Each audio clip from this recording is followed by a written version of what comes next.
Thanks once again for dropping by the channel. If you like the content, if you're new to the channel, please hit subscribe, share the video if you enjoyed it, if you felt it was useful. Now let's get into this. So Zelfa Barrett stopped Eric Donovan in the 8th round. It was a good fight. It wasn't rock'em sock'em robots or anything like that. It was entertaining. It was a chess match for the first 7 rounds, or first 6 rounds really.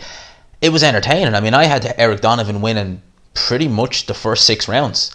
Eric Donovan, Zelfa Barrett, they were having a chess match. Eric Donovan, you can see the amateur pedigree in Eric Donovan. The movement, the way his jab was going. For the first 6 rounds, he was flowing.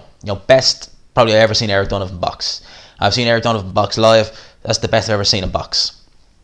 Done fantastic. Zelfa Barrett was getting some good body shots in, but he was the fight wasn't fought at a frantic pace. But when Eric Donovan was opening up on Zelfa Barrett, he was really opening up and he was throwing a lot of shots. He actually buzzed Zelfa Barrett slightly. I think it was the end of the 4th round. He hit him with a straight left hand, and the legs definitely did a little dip. And Eric Donovan, again, he was all over Zelfa Barrett. So for the first 6 rounds, he was doing extremely, extremely well. The movement from Eric Donovan was good. The straight right hand, the right hand jab, because Eric Donovan's a southpaw, was brilliant. He looked very good. Zelfa Barrett didn't look terrible. For the first 6 rounds, he looked okay. He was definitely doing some good work to Eric Donovan's body. But he just seemed to lack that bit of get up and go, because the minute he really started putting his foot in the gas, which was the 7th round, you saw the success he had. I wondered if he'd really just went for it all guns blazing from the start. Maybe he would have been able to get Eric Donovan out of there earlier. I don't know. But yeah, towards the end of the 6th round, you noticed Donovan started to slow down a little bit, and his corner man Kevin Egan said between rounds, don't go out and get caught with anything. And that's exactly what happened. He ended up getting caught with a beautiful left hook. I mean, I didn't think he'd get up, so credit to him for getting up, because that was a heavy knockdown at the 7th round. He almost survived without another knockdown, but he got kind of more bludgeoned to the ground by Zelfa Barrett towards the end of the 7th round. Obviously went into the 8th. Started all right in the 8th, to be fair. Started all right in the 8th, but then, of course, he got caught again. And he tried to get up, but referee obviously dispensed with the count. He'd taken a bit of a beating in the round before, so that's all she wrote. This was a step up for Eric Donovan. He moved up in weight. He'd never really fought anyone with a pulse. I mean, he fought a couple of guys here in Ireland, but the levels in Ireland are so poor that featherweight, super featherweight, you have Eric Donovan, and then you have really nobody. You've got some guys up and coming, but the guys who are in kind of Irish level contention, I mean, most of them are kind of, we're saying the less we say about them, the better. So yeah, Donovan, he'd really had no competition here in Ireland, so he took this fight.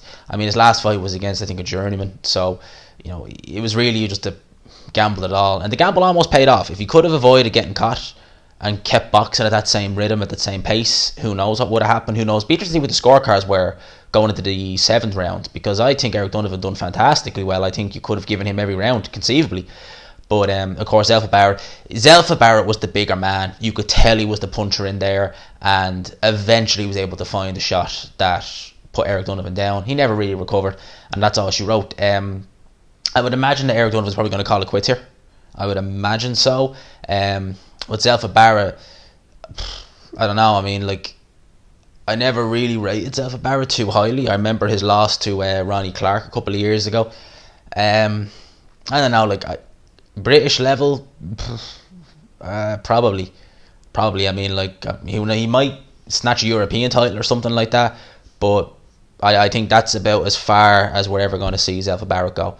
And that's not me, that's just my opinion. He looks I've never rated the guy personally. When he was with Frank Warren and they were talking about Zelfa Barrett, I just used to look and just think, he looks okay, but there's nothing to write home about. There's nothing there that really jumps out at you that says this guy's a problem. But it was a decent scrap. It was fun to watch. This has actually been a good card. I've been enjoying this card. Out of all the Matchroom cards I've seen on this fight camp, so far this has been the best. We have one more fight to go, which is Felix Cash versus Jason Wellborn. So I'm looking forward to that. We'll see how that one goes. But this fight was good. This fight was fun. It wasn't rock'em sock'em robots or anything like that. But it was just, I don't know. You got the impression watching this fight that something was going to happen. They fought at a slow pace. Eric Donovan was outboxing Zelfa Barrett. Zelfa Barrett was trying to box with Eric Donovan. But you just got the impression, I was watching this on my couch over there, and I'm just looking at it thinking the whole way through, something's going to happen, and then it did. And it was, it was fun. It was a good knockout. So, those are my thoughts on this. Let me know yours down below. I hope you enjoyed this video. If you did, please leave a like, subscribe, of course, if you are new to the channel. And as always, people, I will talk to you